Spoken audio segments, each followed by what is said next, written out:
Olá, irmãos. Estamos na segunda semana dos nossos 21 dias de oração e jejum.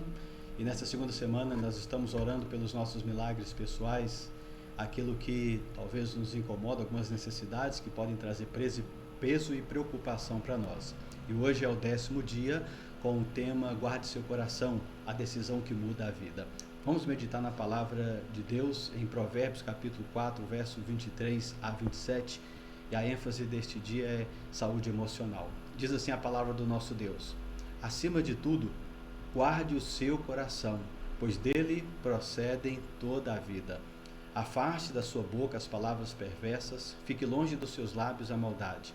Olhe sempre para frente, mantenha o olhar firme no que está diante de você. Veja bem por onde anda e os seus passos serão seguros. Não se desvie nem para a direita nem para a esquerda e afaste os seus pés da maldade. A verdade é que nós devemos cuidar de muita coisa, né? A verdade é que a gente cuida da nossa saúde, cuidamos da nossa casa, do nosso carro, do filho, cuidamos do nosso dinheiro, cuidamos de muitas coisas. E aí, por nós cuidarmos, nós considerarmos essas coisas valiosas, nós também devemos guardar. Guardamos o nosso dinheiro, guardamos as coisas, guardamos nossos bens materiais, guardamos nossos filhos. A gente sempre quer guardar. A gente guarda porque essas coisas podem perder. E a palavra de Deus diz que devemos guardar o nosso coração, acima de todas essas coisas, acima de tudo. Se tem algo que é importante que nós devemos guardar, é o nosso coração. Porque o nosso coração também ele pode se perder, né? Durante a vida nós podemos perder. É possível que a gente perca o nosso coração. Diante de tudo aquilo que acontece, diante daquilo que nós vemos, quando nós olhamos para as brutalidades, a maldade à nossa volta, as injustiças, o pecado, a imoralidade, muitas vezes essas coisas vão afetando o nosso coração, o que está dentro de nós, e muitas vezes vai gerando amargura, desânimo, depressão, incredulidade. E às vezes incredulidade para com o próximo, incredulidade para com as pessoas, incredulidade para com o nosso Deus. E tudo o que acontece pelo lado de fora vai afetando a gente pelo lado de dentro. É natural que isso aconteça, porque nós estamos imersos, né, em circunstâncias, em uma vida à nossa volta. E nós precisamos, então, de uma vida que não seja escravizada por aquilo que está pelo lado de fora. Precisamos ter uma vida equilibrada emocionalmente, socialmente, espiritualmente. Uma vida equilibrada financeiramente, na nossa família. Nós precisamos disso. E quando nós temos uma vida marcada pelas bênçãos de Deus, isso acontece conosco. Nós conseguiremos ter um meio termo também. Então quem pretende ter uma vida equilibrada, uma vida abençoada, precisa guardar o coração, porque o que domina o nosso coração vai qualificar a nossa vida também, né? A nossa vida ela é um produto do nosso coração. O próprio Senhor Jesus falou que o que contamina o homem não é o que entra pela boca, o alimento, mas o que contamina é aquilo que sai do coração. E essa contaminação está falando dos nossos relacionamentos, da nossa vida, do nosso jeito de viver. Então, o que está dentro do nosso coração vai determinar as nossas atitudes, pensamentos, ações, relacionamentos, vai qualificar a nossa vida. A nossa vida ela é uma expressão, uma produção do nosso interior. A nossa vida é uma produção do nosso coração, aquilo que está dentro de nós. A gente então planeja, pensa e toma atitudes. Mas então, como nós podemos guardar o nosso coração? Guardar o coração para ter saúde emocional. A palavra do nosso Deus diz no verso 24 desse texto, fala assim: afaste da sua boca palavras perversas. Nós precisamos filtrar a produção dos nossos lábios da nossa boca. Precisamos ver o que nós estamos falando, o que sai da nossa boca. O que contamina é aquilo que o coração produz e soltamos pela nossa boca. Muitas vezes nós nos preocupamos com aquilo que nós comemos, se a comida tem muita fritura, sal, se tomamos ou não refrigerante, mas não há muitas vezes a mesma preocupação com aquilo que sai da boca, aquilo que o nosso coração produz. Isto é danoso e pode ser pior do que a alimentação. Porque muitas vezes uma palavra, como Tiago capítulo 3 vai falar, uma palavra ela pode incendiar uma cidade inteira, uma nação inteira, pode destruir um povo inteiro, apenas uma palavra. É muito perigosas as nossas palavras. Provérbios vai dizer que a produção dos nossos lábios vai gerar o alimento para a nossa alma. Então, aquilo que nós falamos, a nossa boca, ela precisa ser filtrada, e para que então possa sair palavras que edifiquem, que louve ao Senhor Deus também.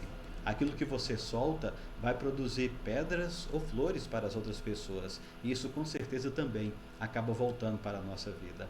Mas uma segunda coisa que esse texto vai nos mostrar no versículo 5, fala para nós santificarmos os nossos olhos ou nortearmos os nossos olhos. Diz o verso 25 que olhe sempre para frente, mantenha o seu olhar firme naquilo que está adiante de você. Olhar para frente, olhar adiante. Paulo fala inclusive a respeito disso. Esquecendo-me das coisas que para trás fico, olho para o alvo, para o prêmio da soberana vocação em Cristo Jesus.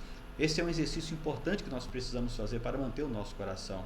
Quem pretende ter uma vida equilibrada, uma vida saudável emocionalmente, não pode ficar preso ao passado, não pode também se distrair com coisas secundárias, não pode ter medo do futuro. Ela precisa olhar o tempo inteiro para frente, podemos dizer, olhar para aquilo que Deus tem para ela, para os planos e propósitos do Senhor. Jesus mesmo falou que quem põe a mão no arado e olha para trás não é digno do reino. É preciso ter uma atitude de olhar para frente, de caminhar, de ir em direção a um alvo. Aquelas distrações que podem muitas vezes nos tirar a vontade do Senhor ou fazer aquilo que é certo, que é correto, talvez amizades, maus hábitos, propostas do inimigo, isso deve ser eliminado da nossa vida. Então, o provérbio vai dizer que começa com a boca, sobe aos olhos, e ele vai falar também dos pés e desce para os pés. Lá no verso 26 fala, veja bem por onde você anda, se os seus passos serão seguros. Está falando para que a gente não deve seguir os nossos pés. Nós não podemos seguir os nossos pés para onde eles querem ir. Devemos caçar a independência dos nossos pés. Outra versão fala, pondera a vereda. Pensa por onde você vai, pensa o que você faz, questiona. Nós temos a tendência de querermos ser independentes, seguir a nossa própria determinação, os desejos, vontades. E aqui neste texto, pés significa desejo e vontade, simboliza desejo e vontade. O que está falando é, não siga os seus próprios desejos, não siga a sua própria vontade, mas siga a vontade do Senhor. Entenda o que Ele deseja para a sua vida, para as nossas vidas, e siga isto. Mas quando nós olhamos para a palavra de Deus, ela tem outras instruções, essenciais para uma saúde emocional. A Bíblia fala, por exemplo, a questão do perdão. É essencial para termos saúde emocional. A Bíblia fala que nós devemos perdoar quem nos ofende, porque uma ofensa é uma dívida emocional. E quando a pessoa nos ofende, ela criou uma dívida, ou seja, ela deveria fazer algo e não fez, e por isso gerou uma dívida. E a palavra do nosso Deus fala que devemos zerar as dívidas emocionais, perdoar a quem nos ofendeu. Isso gera saúde no nosso coração.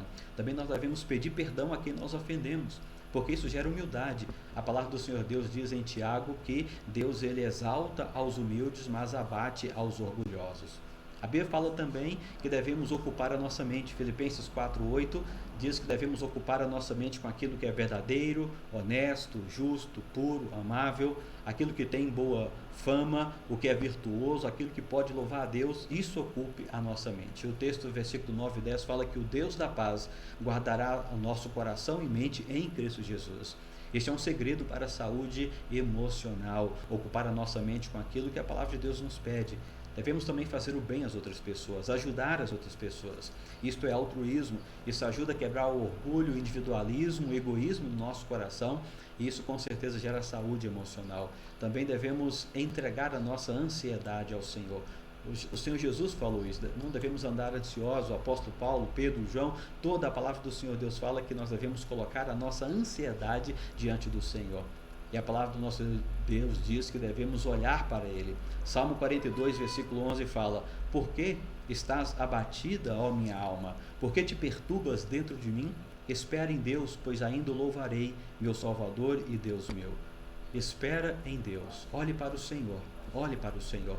Quando nós olhamos para nós mesmos, quando nós olhamos para o mundo, ficamos desanimados, desesperados, mas quando nós olhamos para o Senhor, para quem Ele é, o que Ele pode fazer, e o que Ele tem feito em nós, o que Ele nos deu em Cristo Jesus, isso nos anima, gera esperança, nos coloca para cima e nos ajuda a caminhar na vontade dEle. Que Deus te abençoe neste dia, que você separe um tempo para buscar a Deus, para fazer um jejum também e colocar diante dele a sua vida e pedir para que ele te dê saúde emocional. Vamos orar?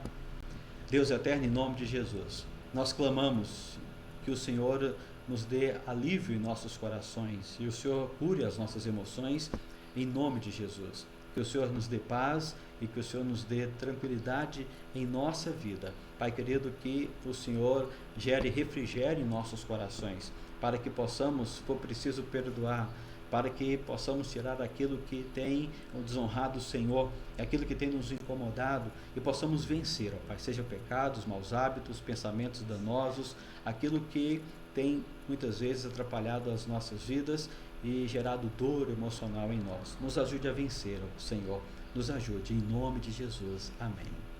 E nós temos também os motivos de oração para hoje. Hoje é o dia 10, guarde seu coração. Esta é a decisão que muda a sua vida. Então ore para você desfrutar do amor de Deus enquanto luta, né? Orar enquanto nós lutamos. Clame a Deus por cura da sua enfermidade, cura da enfermidade dos enfermos da sua casa e também na sua igreja, para que Ele traga refrigério, disposição de confiança e alegria em você e no seu coração. E também creia no poder de Deus e creia nas promessas do Senhor. Que Deus te abençoe no dia de hoje, em nome de Jesus.